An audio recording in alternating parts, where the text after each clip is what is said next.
Bien, y tal como lo anunciamos, se encuentra con nosotros Luis Iberico, presidente del Congreso de la República, pero entiendo que estás aquí como militante, además secretario Ejecutivo Nacional de Alianza para el Progreso. de Alianza para el Progreso. Así Bueno, es. bienvenido a Gracias, Panorama. Rosana, muy amable.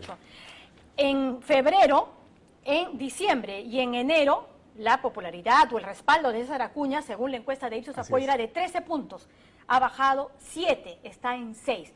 ¿Esto qué significa? Que las justificaciones, las versiones, las respuestas que se han estado dando a todas estas acusaciones de plagio, usurpación de autoría, regalos de dinero, pues no han caído bien y segundo, no han sido creídas. Bueno, antes que nada, respecto a mi condición, yo estoy acá como militante del partido, estoy como dirigente ejecutivo nacional de mi partido y como candidato también.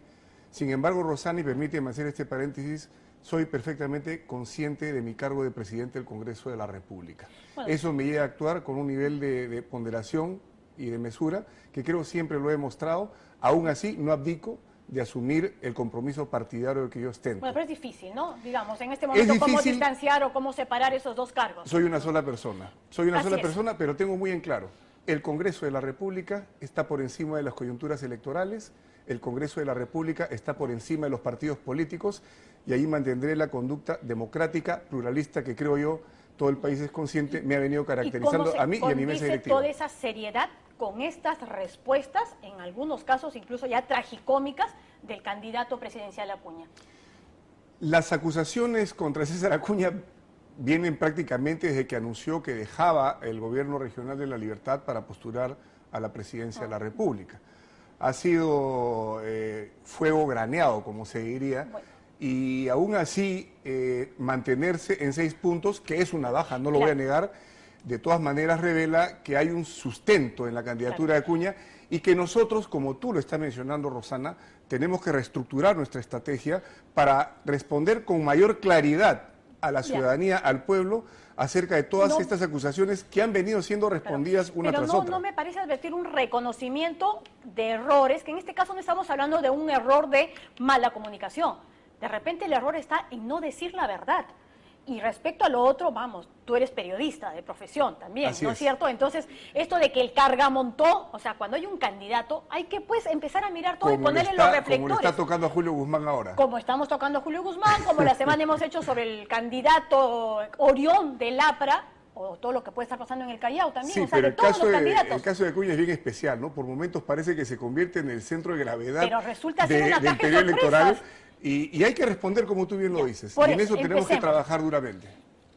¿Es el momento de pedir disculpas y decir ya la verdad? ¿Sobre qué? Sobre el plagio, porque a ver, de repente tú no puedes ayudar a entender la diferencia entre plagio y copia. No, pues ahí lo que se refería en ese momento, y lo aclaró creo Nel Townsend, es que lo que se estaba tratando en ese momento en el jurado era la supuesta copia del libro de este profesor universitario. Y habla de copia como pudo hablar perfectamente de una reedición del libro, y a eso se estaba refiriendo. Pero al margen de este tema que es anecdótico, sí se tiene que aclarar, y yo que he tenido ante mis ojos los libros, estoy seguro que ante Indecopio, ante las autoridades judiciales, se va a demostrar que hubo una coautoría del libro en el año 99. Coautoría en el año 90, que fue un error, y el mismo Acuña ha señalado que fue un error aceptar la coautoría. Es cierto, y eso lo ha reconocido. Otoniel Alvarado dice que jamás hablaron de ese tema. Bueno, eso se tendrá que demostrar ante las autoridades correspondientes. Porque él es el que está acusando. Yo he escrito, y además es una compilación de varios escritos de él que habían salido publicados, artículos publicados en otros lados. Respeto perfectamente la palabra de Otoniel Alvarado, pero también tiene su palabra César Acuña Peralta. Hay otra versión, hay documentos. Pero no negarás que es una versión que no termina de tener estos visos de verosimilitud. Bueno, ese es un tema, Rosana, de opinión, y yo la respeto. A lo que hay que llegar es a ver los hechos, facts, como dicen los anglosajones. ¿Has visto los libros? Sí, lo que yo puedo notar... ¿Se han dado el trabajo de ver exactamente qué porcentaje de la tesis, por ejemplo, de la Complutense, es plagio o es no citado, pero en tal cantidad que ya resulta siendo un plagio?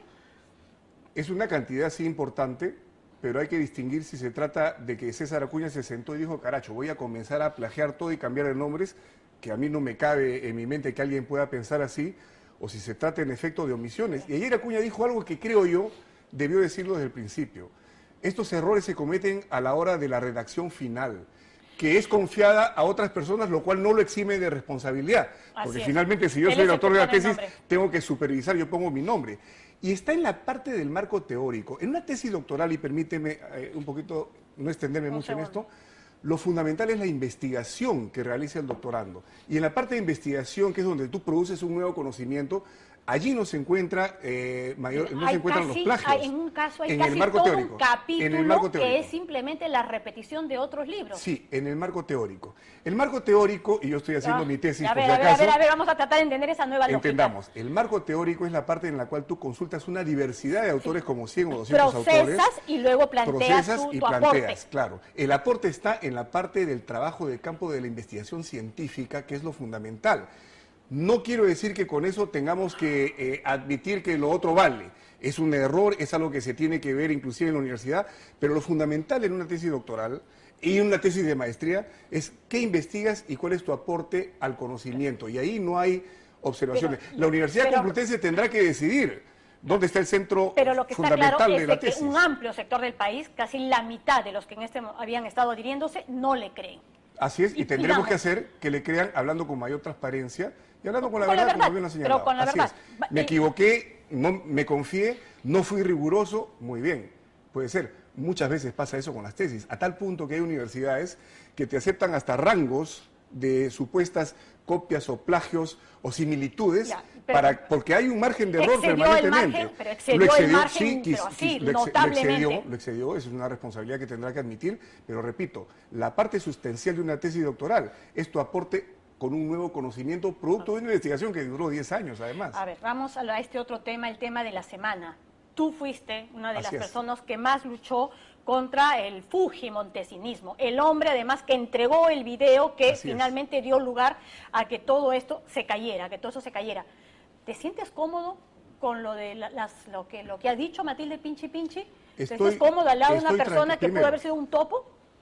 Los colaboradores eficaces no son pues los pitonizos del oráculo y todo lo que dicen es palabra sagrada y es revelación divina. Bien relativo, ¿no? O sea, para esto en esto sí dijo la verdad, cuando caen todos los que no te gustan, y cuando está un amigo, ahí sí no vale la palabra de Pinchi Pinchi. No es que lo diga yo, es que Rosana, este tema pasó hasta por 3 comisiones investigadoras. La comisión de Nel Townsend, que claro, ese no era su tema, pero de todas maneras ahí varios congresistas lo vieron. La comisión Herrera también pasó por ahí. Aldo Estrada, una persona con cuyas ideas podemos discrepar, el finado Aldo Estrada, pero que era un hombre derecho, recto, y en ninguna de las 3 comisiones se acusa a César Acuña. Porque cuando los colaboradores eficaces proporcionan información, se cruza, se investiga, se indaga, y si no hay elementos convincentes, se descarta. Y eso fue lo que pasó en el caso. Y en la Fiscalía podría también. Haberse dado el caso de que había tanto por investigar, que de repente también esto pudo haber pasado. Pero eso sería una responsabilidad de las comisiones. Pero yo sí quiero atenerme a los hechos. A los hechos. Se dice que es un topo. Vamos a los hechos. Y llega al Congreso de la República por Solidaridad Nacional. Así es. Y inmediatamente después se declara independiente y es parte de una bancada en la que la mayoría de los que la integraban eran también gente que había sido contactada por el CIN y que formaban este bloque de independientes, porque obviamente pues ya era cada vez más escandaloso la cantidad de gente que terminaba de congresistas que se pasaban para el otro lado, ¿no es cierto?, para Fuerza 2000. Pero mira, ya electo no fue a las coordinaciones para la marcha de los 4 suyos, ahí sí, ya no.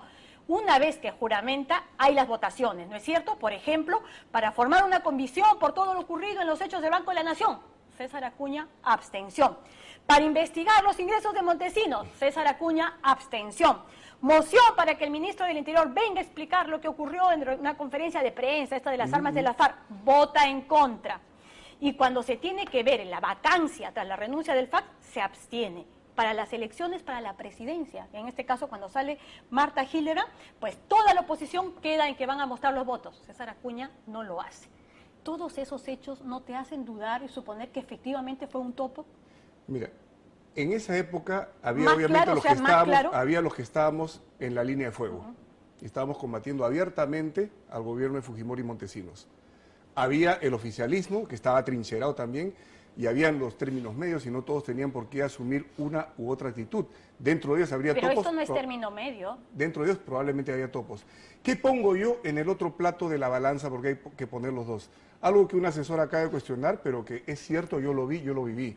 y es que gracias a la intervención de César Acuña, único congresista de una subcomisión investigadora, justamente sobre el video Curi Montesinos, es que logramos ese dictamen en minoría, sin el cual no se hubiera podido debatir una denuncia, hacer una denuncia contra Curi, contra Montesinos y contra todos los que resultaban implicados.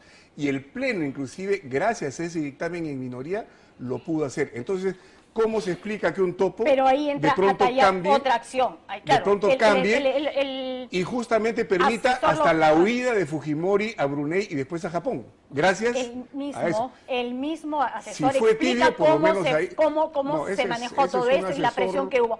Que tiene una versión de las cosas. Que puede tener una versión de parte, pero es el asesor que escribió además ese informe y que el otro terminó firmarlo. Los informes. Claro, pero antes de firmarlos imagino que los leen. ¿Y por qué en creemos este caso, que no lo leyó? ¿Porque no lo leyó, dice el señor? Pero no quedó ahí. Cuando tienen que entregar este informe, Acuña personalmente retira, omite, cercena una parte de las conclusiones. ¿Y cuál es la que él omite? Que se pase por encima de la etapa de investigación y se pase directamente a la acusación. Eso lo que iba a provocar es un vicio de nulidad. Y lo hace junto con otros 3 fujimoristas. Juntos firman ese acuerdo. Entonces, esa es una parte que narra un asesor y que tendrá que constatarse con la realidad. Consta en los documentos y entiendo que consta en las votaciones, pero además en la presentación en las actas también, y entiendo que tenemos una copia que te la voy a hacer llegar después. Y yo prefiero primero analizar y después sacar mis conclusiones. Pero lo cierto es que el objetivo se cumple. Con o sin esos cambios, el objetivo se cumple. Porque gracias a eso se logra denunciar que era el objetivo que perseguimos. No sé por qué lo habrán observado esa parte. ¿Todas estas abstenciones no te generan ninguna duda? Que él no estaba pues en la... No era un político de perfil alto, Rosana, yo realmente no... Pero tampoco comprometido. No está, y no tenían por qué estarlo, todos no tenían por qué estar en la misma trinchera de combate. Oye, algunos estaban acá, otros estaban en el medio. Solidaridad nacional y termina al costado de otras personas. Se independizan y se ponen al centro. En el momento preciso. Cosa que obviamente a mí tampoco yo hubiera preferido que adoptar una posición más contundente. Pero por último, la actitud que toma al final borra todo ese momento de abstención, de dudas o de no quererse comer el pleito, porque también había congresistas que miraban para acá, miraban, y recuerda que Acuña recién estaba entrando a la política. Y todo eso es además posterior al video Curi, ¿no es cierto? Ya, o sea, digamos, la época en la que eran posible poder captarlos era justamente desde que sale elegido hasta que viene la fecha de noviembre, ¿no es cierto? Noviembre del 2000. Obviamente es en ese periodo donde se empieza a mover como topo. Cuando tú ya ves, oye, me he alineado con este, me he asociado con este y se está derrumbando el imperio, momento de lavarme las manos. O sea, si vamos a ser suspicaces... Eso también es un análisis personal que lo podemos hacer, ¿no? Y te lo digo. Y bienvenida sea la suspicacia. Yo sí confío en él, yo creo que no estuvo en efecto en la primera línea de combate, no tenía por qué estarlo. Muchos congresistas... No tenía por qué estarlo, o sea, digamos... No era obligatorio escucharlo de ti, porque digamos... No, es que yo no le puedo exigir, no le puedes exigir, pero se necesitaba que todos pudieran comprometerse justamente por la situación que estaba viviendo el país. No todos mantuvieron ese compromiso. O sea, si vas a ir detrás de un líder, pues lo ideal es saber que ese líder está a la altura y da la talla en luchas como esas. Estamos hablando de situaciones que se vieron, Rosana, hace 15 años, que yo en ese momento... Sumamente especiales e importantes para conocer el perfil de las personas, ¿no? Así es, en ese momento yo no compartía, pero luego con esa actitud, creo yo, borra ese momento en el cual estuvo en el medio quizás de la duda, en la indefinición, y yo creo que en política y eran tiempos en los que no éramos tan comprensivos pero con era un eso, momento tal vez, en el ¿no? cual César Acuña recién estaba entrando pues a la candela de la política. En ese sentido, le doy el beneficio de la duda. Luego tuvo una acción que es la que yo te estoy explicando, la de firmar el dictamen en minoría. Pero que queda pendiente el tema, la que retira justamente un punto importante de las conclusiones. Pero creo que César Acuña tiene un compromiso con la democracia, es un demócrata y eso no se puede poner en tela de juicio en este momento, ¿no? Por lo mismo que conozco de tu historia, ha habido momentos en los que hemos estado en algunas causas juntos. Así es.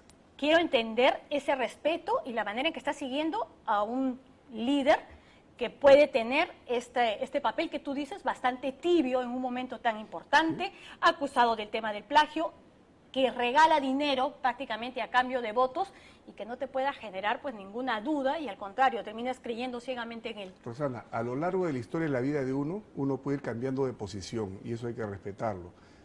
Ha habido muchos políticos que han ido cambiando posiciones que podrían ser hasta cuestionables, inclusive en un momento, y luego, pues, bienvenidos los conversos, ¿no?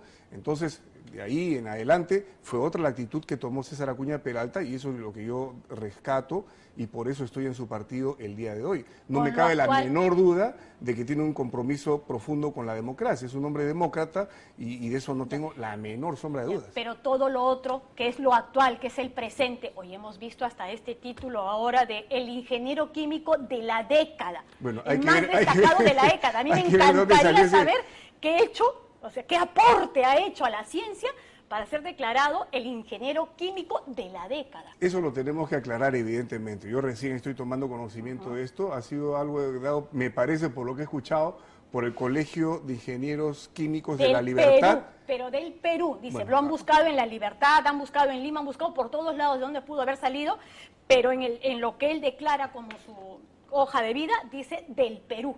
Tendrá que aclararse eso, Rosana. Tendrá que aclararse, yo no conocí ese currículum. Evidentemente suena a bastante ostentoso ser declarado ingeniero químico de la década. No sé, de repente alguna mano entusiasta le hizo el currículum en ese momento. También, y si ha habido un error, el mismo que le hizo y la se hizo un error, tendrá que aclararlo de inmediato. Bien, bien. Muchísimas gracias por haber estado con nosotros. Rosana, las gracias por permitirme dar las respuestas que creo yo tenemos que dar con claridad para que la gente pueda entender lo que está sucediendo. Y bueno, vamos a seguir adelante. Bien, a ver qué pasa. Muchísimas gracias por haber estado con nosotros. Bien, nosotros hacemos una brevísima pausa en el programa y más adelante el perfil, en este caso, de Alfredo Barnechea como esposo, como padre de familia y todos los detalles respecto a su campaña. Dicho sea de paso, ha subido. De lo que estaba de 1 punto, 2 puntos, se duplicó. Ahora está en 4 puntos. Ya regresamos.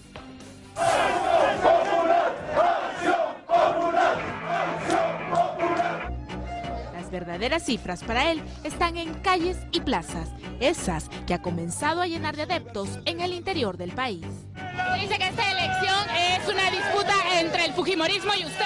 Esos son los dos grandes modelos, por eso yo invito a la señora Keiko Fujimori a un debate. Algunos lo llaman Lord o Príncipe, ¿qué dice? No, nada que ver, él es un provinciano, ha crecido en La Chacra, ha crecido en Ica.